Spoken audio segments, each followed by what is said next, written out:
น้องหมู่บ้านน้องงามเด้อพี่น้องไอ้มื้อนี้เนาะก็มาเบิ่งครอบครัวนี่พี่น้องเอ้ยเนาะเพิ่นกำลังเฮ็ดของลาวก่อนยังอีก2ครอบครัวพี่น้องเอ้ยเนาะแล้ว2ครอบครัวนี่ก็ถือว่าเรียบร้อยบาดนี้ไปเนาะมาเบิ่งก่อน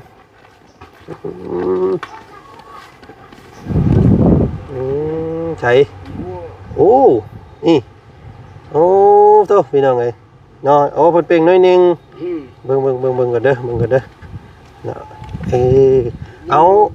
บ่แล้วจำเฮ็ดนี่เฮาจะถมหมดนี่ถมหมดถมนั้นเลยเชื่อหญ้าก็ยังบ่แล้วโอ้ยงามเด้อของเราเด้อพี่น้องพี่น้องเอ้ยว่าซอยเพื่อนพอน้องทิ้งแน่ว่าซั่นพี่น้องเอ้ยเนาะสิว่าจังได๋พี่น้องเอ้ยเนาะก็ค่อยเป็นค่อยไปทำมาหาได้เอ้า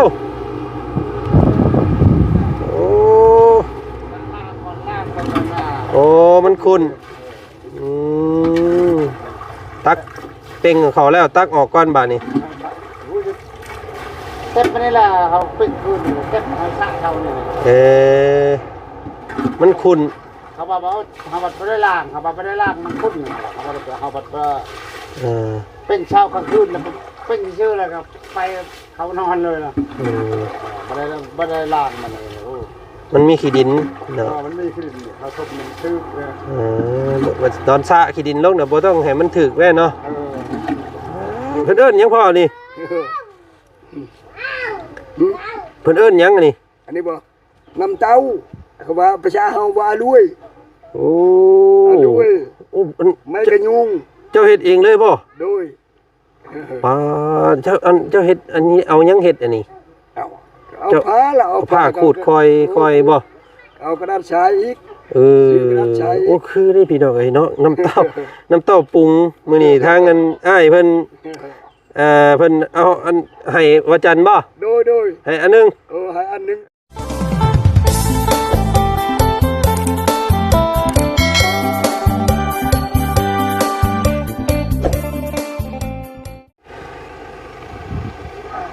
เนาะโอเคพี่น้องเอ้ยเนาะมื้อนี้ป้าเท่าก้นรถจนเงื่องมื้อนี้พี่น้องเอ้ยบุกงานนักมื้อนี้เนาะหินหินบล็อก100 ก้อนแล้วก็ปูน5 กระสอบพี่น้องเอ้ยเนาะอาจจะยังบ่พอดอกดินบล็อกเนาะเฮ็ดลองเบิ่งเนาะช่างเนาะบ่ได้พ้อกันแต่โดนมีแต่ลอยเฮ็ดมาตอนกันกลับบ้านตลอดพี่น้องเอ้ยเนาะสบายดีเด้อช่างเด้อสบายดีเนาะมาเฮ็ดจักมื้อล่ะ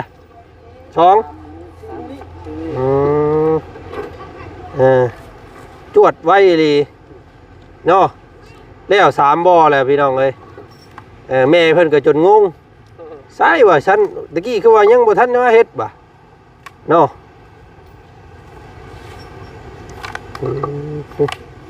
มื้อนี้เพิ่นท่าขั้นตอนตัวนี้อยู่มื้อนี้พี่อบเด้อเนาะอันนี้เฮ็ดโตของ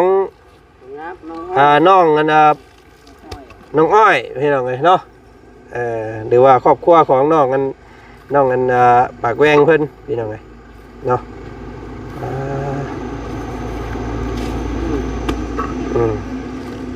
มันได้เยอะเลยไปเซ็งจ้ะเนาะ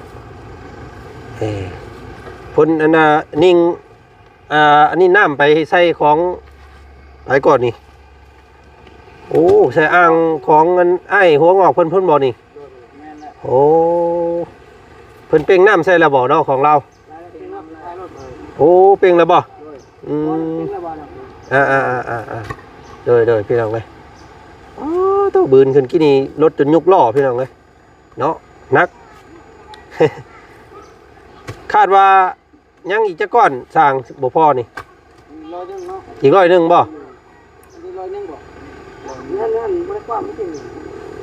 ซ้ำตัวนี้แหละซ้ำตัวของน้อง2 บ่อเราขุดเอาอะไรคุมตัวมี2 บ่อห่วย กู เขาป้าเป็นบ่ทรงไม่น่าพุทธทรงไม่น่า เอาบ่อตัวละคุดใหม่แล้ว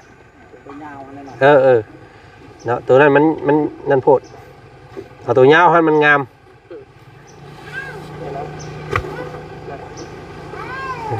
พี่น้องกราบทักทายสบายดีพ่อแม่พี่น้องเนาะหมู่เพิ่นกันมัดสุขุสุขคนมื้อนี้เนาะเปิดภาพมาพ่อกันครับว่าวจันได้กับทีมงานสร้างเนาะมาเฮ็ดอ่างน้ำน้องหมู่บ้านน้องงามเด้อพี่น้องไอ้มื้อนี้เนาะก็มาเบิ่งครอบครัวนี่พี่น้องเอ้ยเนาะเพิ่นกำลังเฮ็ดของเราก่อนยังอีก2ครอบครัวพี่น้องเอ้ยเนาะแล้ว2ครอบครัวนี่ก็ถือว่าเรียบร้อยบาดนี้ไปเนาะมาเบิ่งก่อนปึ๊บเอาไปแต่ก่อนแถวนี้เป็นคอกหมูเก่าเลยพี่น้องเนาะตัวพี่เจ้าของบ่อปลาเฮาพี่น้องเนาะสบายดีเอ้ยสบายดีเนาะเป็นยังไงเฮ็ดหยังอยู่คู่มื้อนี่ไปไสคู่มื้อนี่ไปเฮ็ดเวียกหยังเลี้ยงแบะ โอ้เลี้ยงแบะ เลี้ยงแบะเลี้ยงงัว ผู้ทางนั้นปัวเพิ่นพี่น้องเนาะสบายดีอ้ายเด้อ โอ้แบ่หลายเนาะแบ่เจ้าเองนี่บ่ แบะก็เอง โอ้พี่น้องเนาะโอ้แบ่นี่เลี้ยงสำคัญอยู่เด้เนาะมันแพร่เด้ปีนึงได้2เทื่อผู้ได้แบ่เนาะได้ลูก2เทื่อ ได้แล้ว จักโตแบ่เจ้า 15 ป๊า ลู ด กมันทางแม่มัน พี่น้องเอ้ยเนาะเอาตอนนี้กำลังให้ช่างเพิ่นมาเฮ็ดบ่อปลาให้เด้อเด้อ โดย เนาะโอ้งามได้อของเรานี่พี่น้องเนาะพอดีพองามได้บ่ใหญ่บ่น้อยเนาะนี่เป็นให้เพิ่นเฮ็ดบ่อเดียวแล้วเด้อบ่ขันกะยาเนาะเฮ็ดนั่นเลยมื้อนี้ก็แล้วดอกสร้างเพิ่นเฮ็ดไว้พี่น้องเอ้ยเนาะ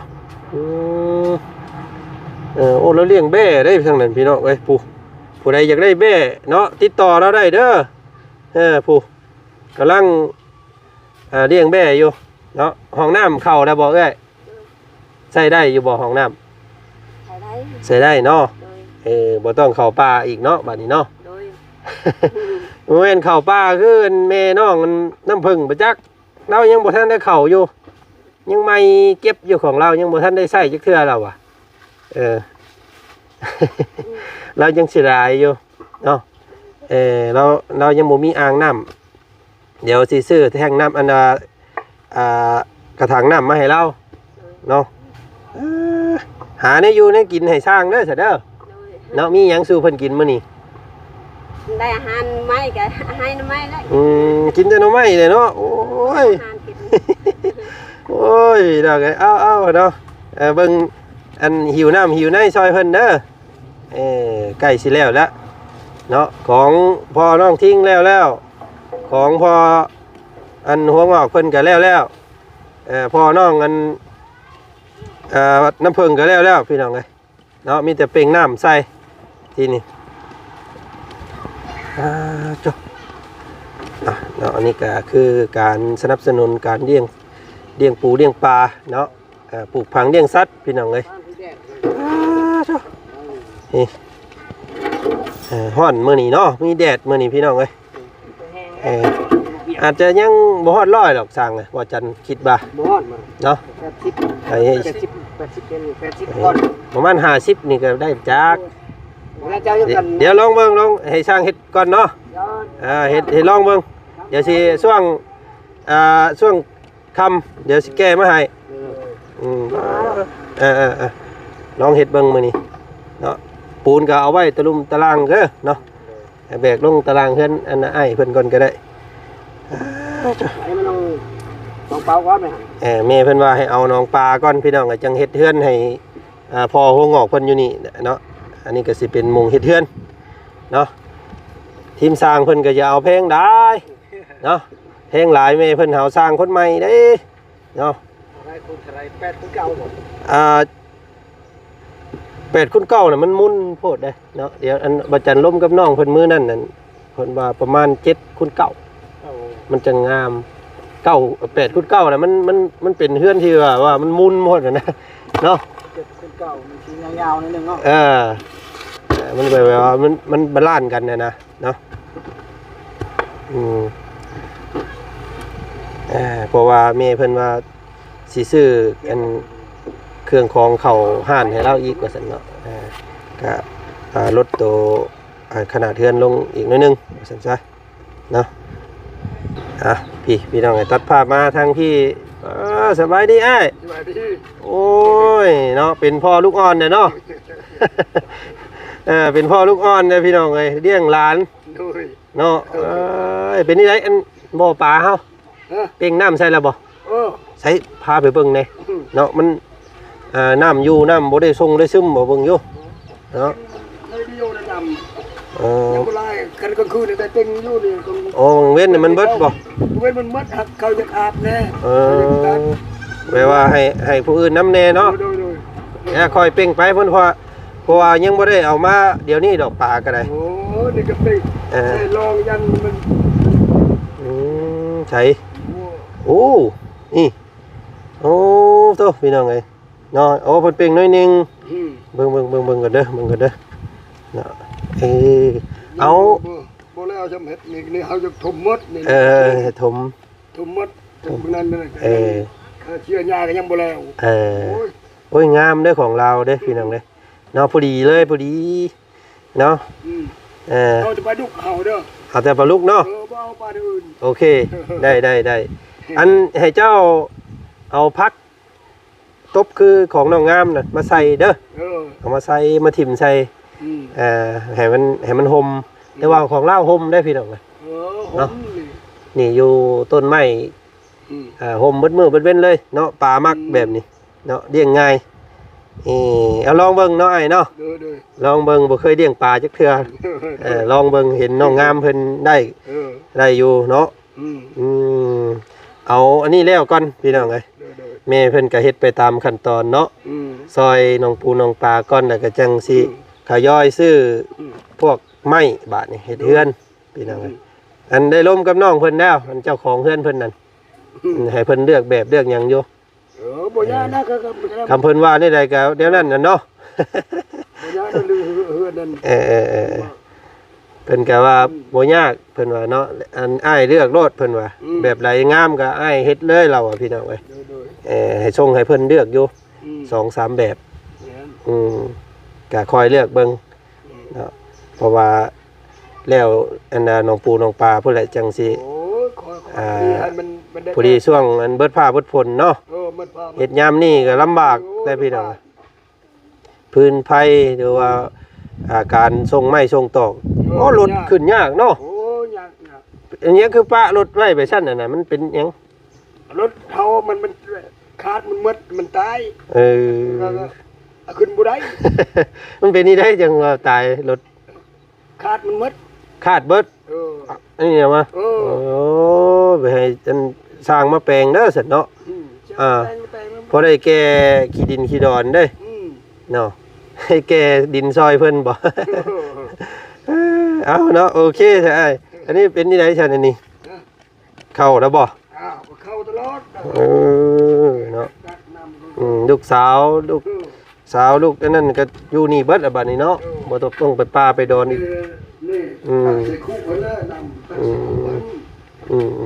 สะดวกสบายกลางค่ำกลางคืนฟ้าลมฝนตกเนาะ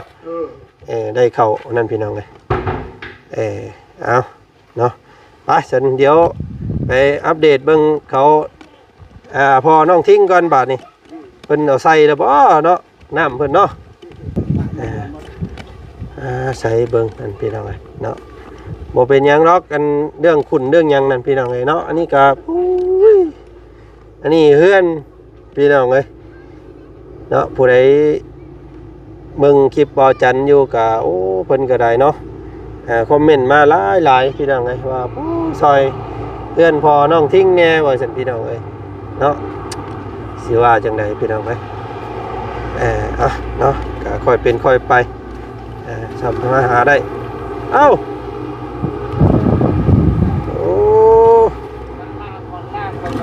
โอ้มันคุณตัก เป่งเขาแล้วตักออกก่อนบาดนี้ เต็มไปนี่แหละเขาเป็นคืนเต็มเขาสร้างเขาเนี่ย มันขุ่น เขาบอกว่าเขาบัดไม่ได้ล่างเขาบัดไม่ได้ล่างมันคุ้นเขาบัดเขาบัดเป็นเช้ากลางคืนแล้วเป็นชื่ออะไรครับไปเขานอนเลยนะไม่ได้ล่างมันเลยโอ้ มันมีขี้ดินเนาะ มันไม่ขึ้นเขาทบมันชื่อ ตอนซะขี้ดินลงเนี่ยบ่ต้องให้มันถึกแว่เนาะอันนี้เอาลงอีกขี้ดินเนี่ยพอ เอาลงเอ็กซ์ลงเอ็กซ์นั่นแหละ เนาะขุดใส่ให้มันเต็มแล้วก็เจ้าปลูกพักใส่ตามขอบมันเก่งแท้อันนี้พี่น้องแม่น้องทิ้งเนาะ สบายดีเด้ออันน้ำบ่ได้หัวเนาะเฮาซะออกเนาะ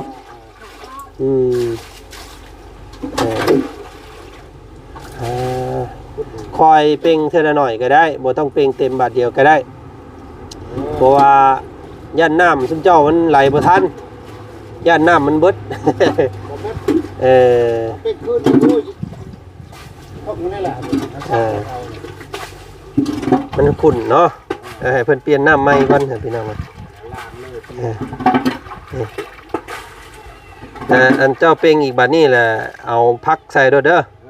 ดึงเอาพักน้ำนองงามแบ่งให้หมู่น้ำก็ได้มันหลายโพดน้ำห่วยน้ำหองดึงมาใส่เอาไว้บ่ต้องหลายเลยมันแผ่ออกเองมันดอกเขาถิ่มใส่หน่อยๆกับแล้วมันล่ามไปเองมัน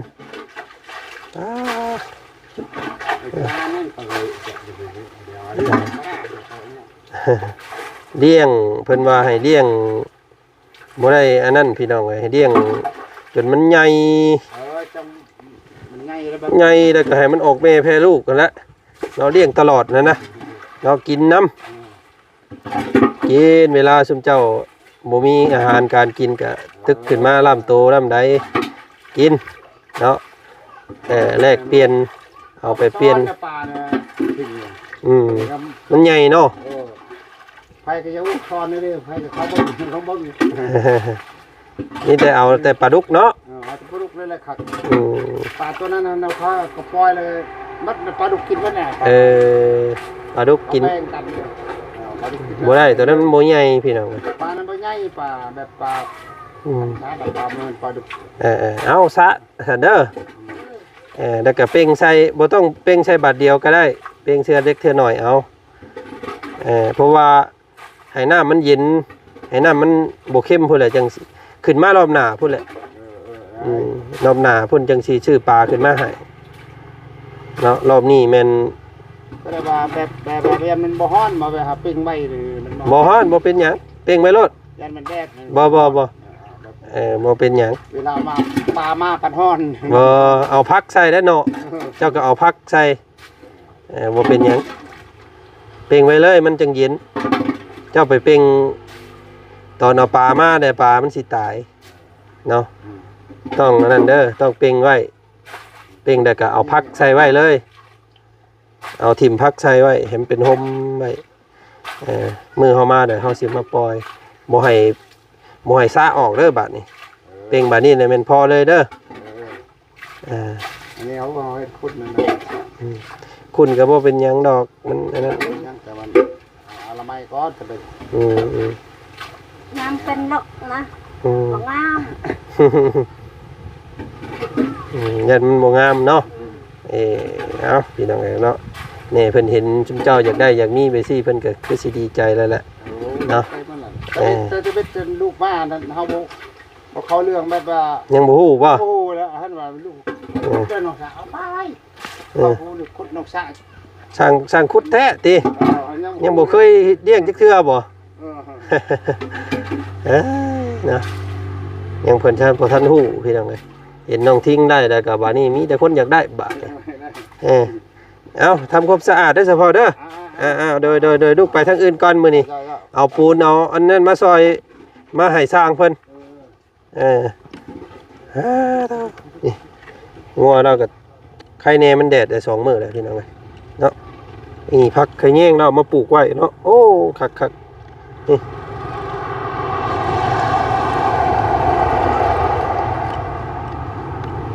นี่พี่น้องไงเนาะทาง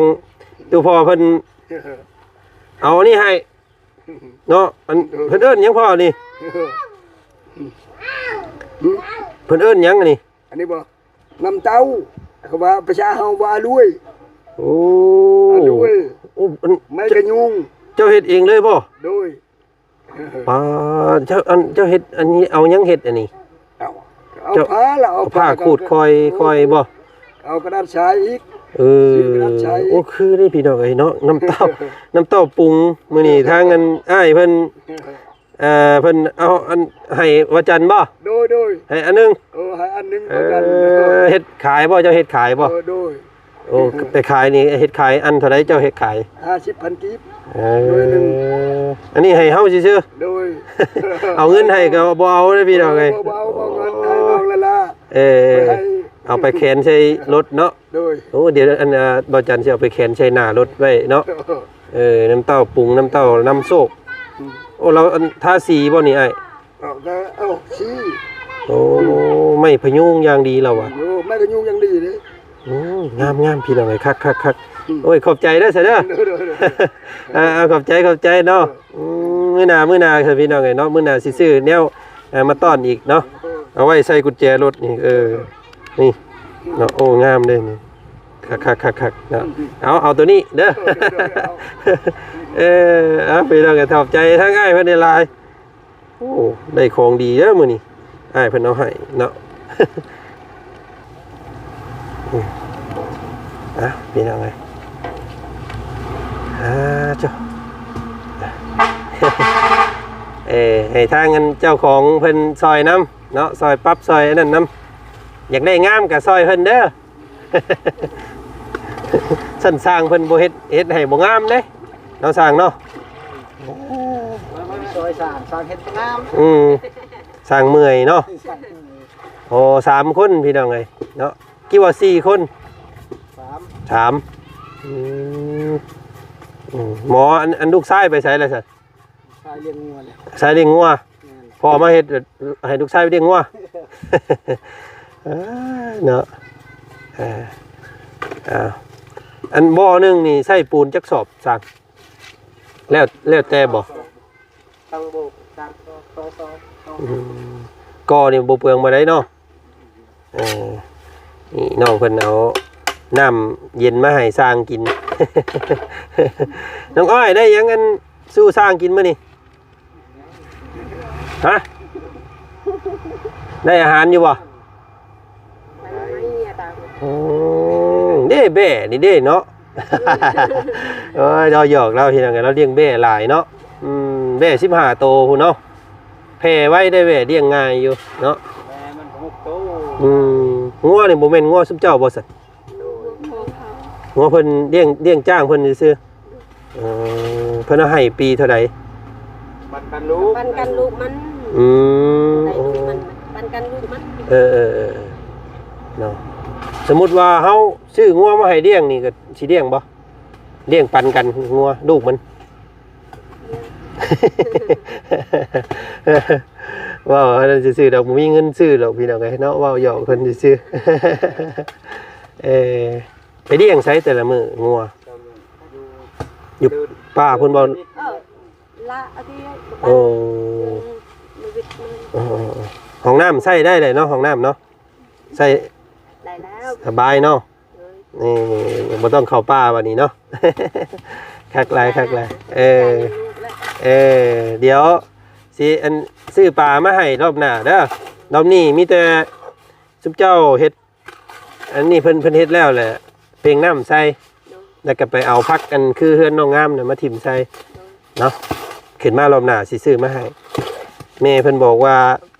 ประมาณ400 ตัวเนาะบ่อละ400เพิ่นว่าเนาะปลาโตหลายได้400นี่พี่น้องเอ้ย เนาะเยอะแล้วอันนี้กะพอดีแล้วอยู่ห่มต้นหมากอันม่วงนะเห็นเป็นห่มอยู่นี่แล้วก็อันปลูกพักเด้อเนาะแถวหิมมันปลูกพักเฮ็ดอันนี้เป็นสวนเก่าเจ้าบ่สวนบ่ตะกี้เป็นดินแล้วฮอดไปที่มาพี่ นี่เนาะเป็นต้นหมากอันหมากนาวต้นอันนี้ต้นหมากฮุงคักพี่น้องไงเดี๋ยวลองเบิ่งให้สร้างเพิ่นปรับเพิ่นแต่งไหมนะโอ้โย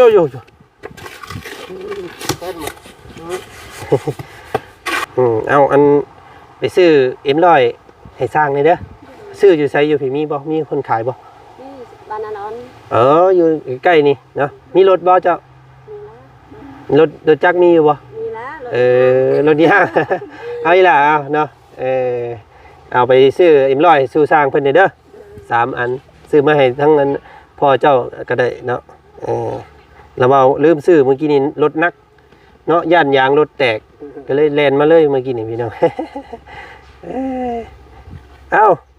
เฮ็ดเวียกซะสร้างเดี๋ยวอันมาเบิ่งใหม่เด้อ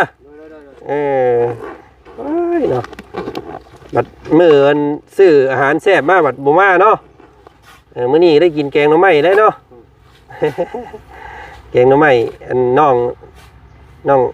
อ้อยเนาะน้องอ้อยอันนี้พี่น้องประเภทของน้องอ้อยก่อนมื้อนี้มื้ออื่นอันนั้นของน้องยังข้างน่ะน้องแก้วมื้ออื่นไปน้องแก้วมื้ออื่นเนาะไปกินแกงหน่อไม้น้องแก้วมื้ออื่นมื้อนี้กินแกงหน่อไม้น้อง มื้อนี้กินแกงหน่อไม้น้องอันน้องอ้อยร้านยังบ่มีเงินพี่น้องเอ้ย แกงไม้ละ ว่าเอาหน่อไม้หั่นแหละให้เพิ่นกิน ไม้ละอันแข็งแรง เนาะเพิ่นจังเฮ็ดไว้กินอันอาหารแซ่บแล้วเพิ่นเฮ็ดช้า กินไม้ให้คัก เอาโอเคสร้างเดี๋ยวว่าจันไปทางอื่นก่อนเดี๋ยวสิวนมาใหม่เด้อเอาฝากสร้างเบิ่งให้น้องเพิ่นเด้อโอเคพี่น้องเอ้ยเนาะไปแต่ทางบ่จันขึ้นไปซื้อที่อยู่บ้านสะเทิมก่อนพี่น้องซื้อที่กับน้องอันเบาเสียงเพิ่นเนาะเพิ่นจะมีการซื้อที่อยู่พุ่นว่าซั่นเนาะอยู่มื้อนี้เอาจังได๋ก็เดี๋ยวติดตามเบิ่งด้วยกันพี่น้องเนาะขอบคุณหลายๆเนาะจากทางเมวันเด้อพี่น้องเนาะเมวันสุธิเพชรเนาะเพิ่นเป็น